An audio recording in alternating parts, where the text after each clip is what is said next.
¿Dónde está puesta nuestra confianza? Es una pregunta que surge constantemente en nuestra vida y creo que en este tiempo de tanta incertidumbre y dolor deberíamos buscar una respuesta a ella. Buenos días, hermanos, bienvenidos a un día más de la comunidad contigo. Y quisiera que podamos hablar acerca de dónde está puesta nuestra confianza. Saben, cuando el Señor le da a Juan la revelación para que escriba el Apocalipsis, podemos observar que esta revelación está dirigida a 7 iglesias que estaban en el Asia. Eso es lo que dice en el versículo 4 del capítulo 1. Y una de estas cartas está dirigida a Esmirna, a una de las iglesias que estaba en una de esas ciudades. Ahora, las palabras escritas en esta pequeña carta para Esmirna son de aliento y de exhortación para que perseveren en lo que están haciendo. Hay recomendaciones, hay desafíos, hay advertencias que tienen que ver con la perseverancia. Y la palabra del Señor dice en Apocalipsis 2 del 1 al 8, escribe al ángel de la iglesia en Esmirna, el primero y el último, el que estuvo muerto y que ha vuelto a la vida, dice esto: yo conozco tu tribulación y tu pobreza, pero tú eres rico, y la blasfemia de los que dicen ser judíos y no lo son, sino que son sinagoga de Satanás. No temas lo que estás por sufrir. Yo te digo que el diablo te echará a algunos de ustedes en la cárcel para que sean probados, y tendrán tribulación por 10 días. Sé fiel hasta la muerte, y yo te daré la corona de la vida. El que tiene oído, oiga lo que el Espíritu dice a las iglesias. El vencedor no sufrirá daño de la muerte segunda. Ahora, son palabras que podrían sonar poco alentadoras y que seguro conmovieron a los hermanos de esa iglesia. Pero este pasaje muestra dónde tendría que estar puesta la confianza de los verdaderos hijos de Dios en los momentos de tribulación. Y vamos a dar 3 respuestas a esta pregunta y vamos a decir que la confianza de los verdaderos hijos de Dios está en que 1. El Señor está en control de todo. 2. El Señor conoce a cada uno de forma personal. Y 3. El Señor es nuestra esperanza. El versículo 8 dice: escribe al ángel de la iglesia en Esmirna, el primero y el último, el que estuvo muerto y ha vuelto a vivir, dice esto. Claramente podemos ver que el Señor Jesús está hablando de Él mismo. El primero y el último, dice esto.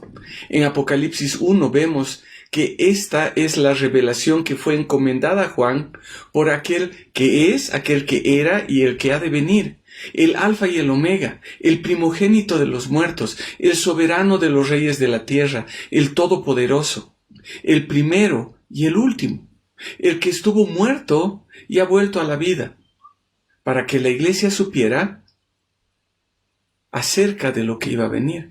Ahora, son palabras que vienen del Señor Jesús. La iglesia, en general, estaba en un tiempo crítico. Los hermanos eran perseguidos. Una buena parte del tiempo podían vivir tranquilos, pero cuando eran acusados por ir en contra de la creencia religiosa del Imperio Romano, eran perseguidos, encarcelados y ejecutados.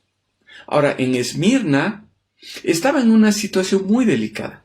Según los historiadores, Esmirna era la ciudad más hermosa de su época. Era una ciudad próspera, donde muchas personas querían ir a vivir.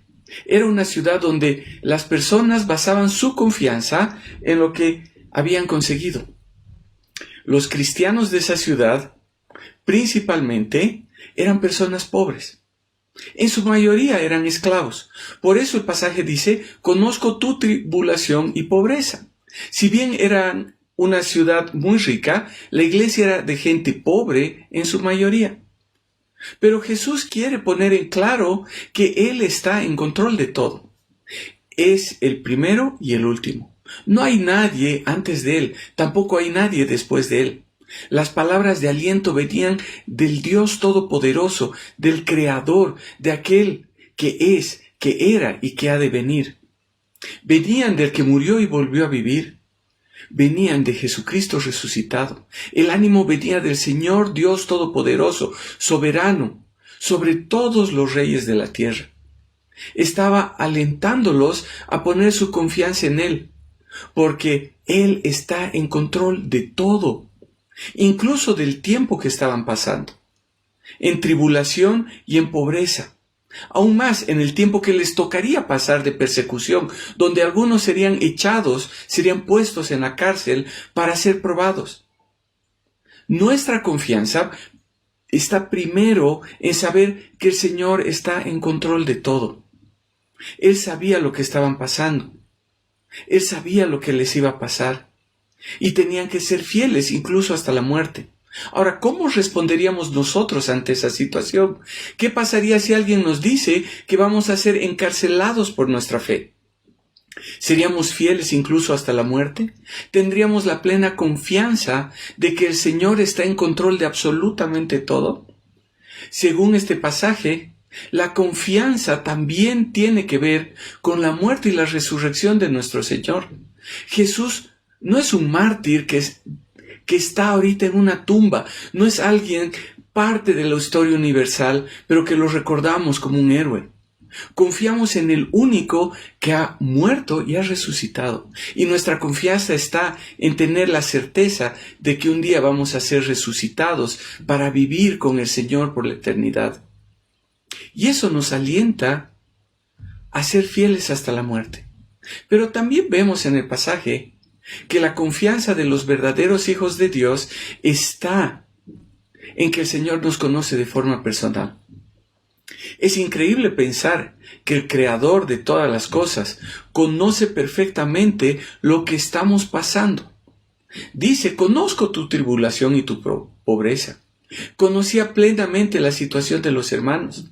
Estaban pasando por problemas, estaban pasando por necesidad y por calumnias. Cuando eran acusados por no cumplir las leyes romanas, al alabar al Señor, eran llevados ante la justicia. Lo peor de todo es que dice que eran los judíos los que los acusaban. Ellos se habían convertido en los principales detractores del cristianismo. Por eso dice el Señor, yo conozco la blasfemia de los que dicen ser judíos y realmente no son, sino que son sinagoga de Satanás. El Señor dice, yo conozco las calumnias de los que dicen ser judíos, es decir, de los que dicen ser el pueblo de Dios, pero que en realidad son la asamblea de Satanás. Los judíos decían que en cada ciudad eran la sinagoga de Dios, es decir, la asamblea de los hijos de Dios. Pero el Señor dice que Él conocía lo que ellos estaban haciendo y de forma muy dura les dice que eran hijos del diablo. El Señor sabía perfectamente lo que vivía la iglesia.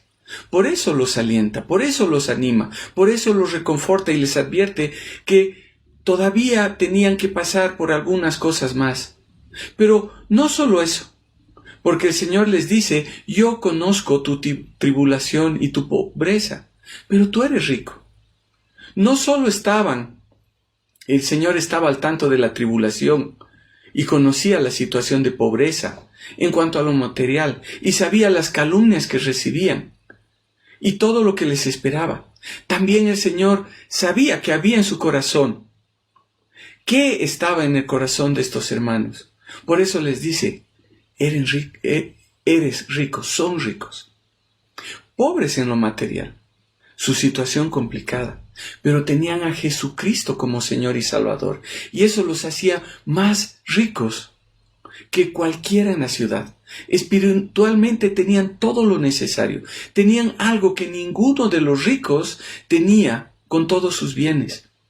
Él sabía que el corazón de los hermanos estaba lleno de Jesucristo. Por eso les dice, no temas lo que estás por sufrir.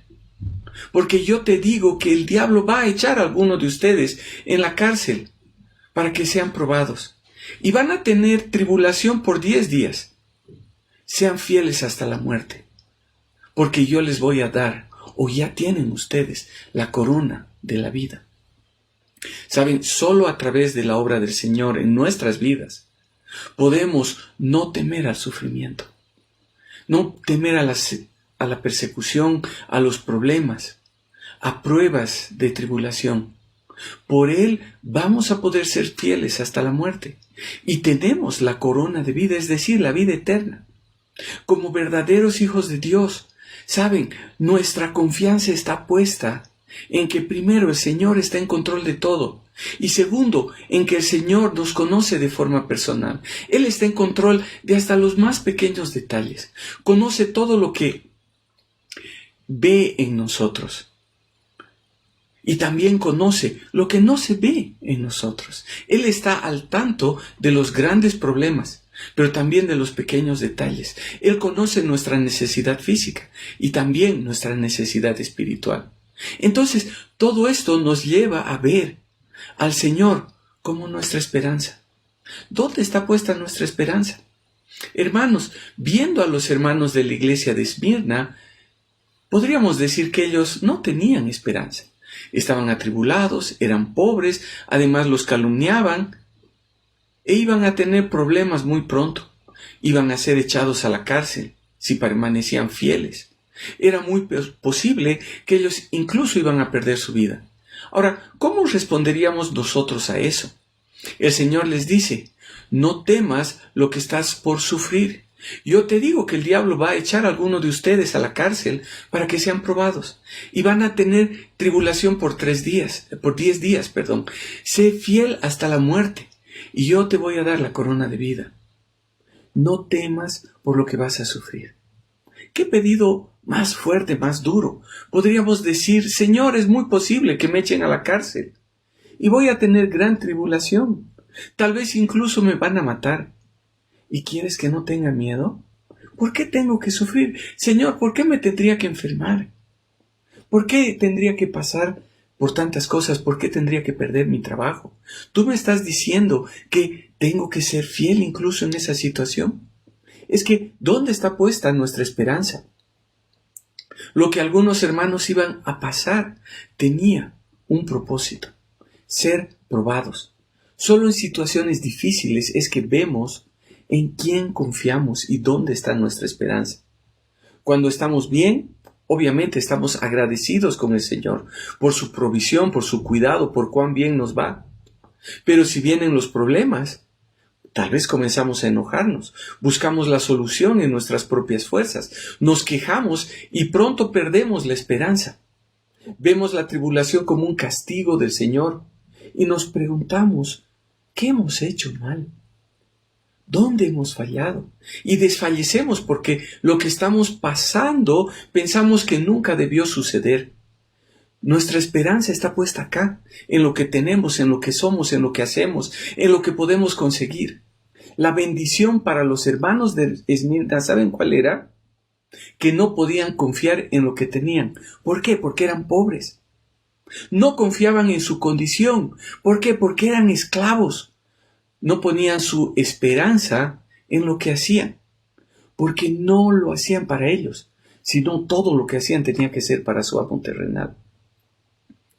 Por eso su esperanza solo podía estar en el Señor. Solo podían confiar en Él. Y el Señor les podía decir, no temas lo que estás por sufrir. ¿Por qué? Porque yo estoy contigo. Todo ese sufrimiento será momentáneo. Comparado con lo que viene, comparado con la vida eterna, van a ser como 10 días. El Señor es nuestra esperanza, porque nuestra esperanza no está acá, está allá, está con Él por la eternidad. No está en nuestra vida actual. Podemos estar en tribulación y ser pobres, pero nuestra riqueza está con el Señor y está en el Señor. Nuestra confianza y esperanza está en el que estaba muerto y volvió a vivir. Eso sí nos lleva a ser fieles, incluso hasta la muerte, porque tenemos la promesa y la esperanza de que seremos resucitados y moraremos con Él por la eternidad. Él nos entregará la corona de vida, como dice el versículo 11. El vencedor no sufrirá daño de la segunda muerte. Como hijos de Dios, vamos a morir físicamente, Podemos ser fieles hasta la muerte, pero nunca vamos a sufrir la muerte segunda, que es la separación de Dios por la eternidad. Los verdaderos hijos de Dios ya hemos vencido. Ya tenemos la corona de vida. Nos ha dado ya vida eterna. Y vamos a vencer porque Él ha obrado en nosotros. Vamos a permanecer fieles incluso hasta la muerte, porque nuestra confianza está puesta en Él y no en nosotros. ¿Dónde está nuestra confianza? De nada sirve que mencionemos que Jesús es nuestro Señor en nuestras conversaciones, que leamos de Él, que digamos que le servimos a Él, si realmente nuestra confianza no está en Él. De nada sirve una vida religiosa si nuestra esperanza no está en el Señor, en la eternidad. Hermanos, el Señor está en control de todo. El Señor nos conoce de forma personal. El Señor es nuestra esperanza. ¿Cómo respondemos en la adversidad? ¿Dónde está puesta nuestra confianza? Los verdaderos hijos de Dios son los que perseveran hasta el final. Es el sello. Si somos hijos de Dios, tenemos que perseverar hasta el final.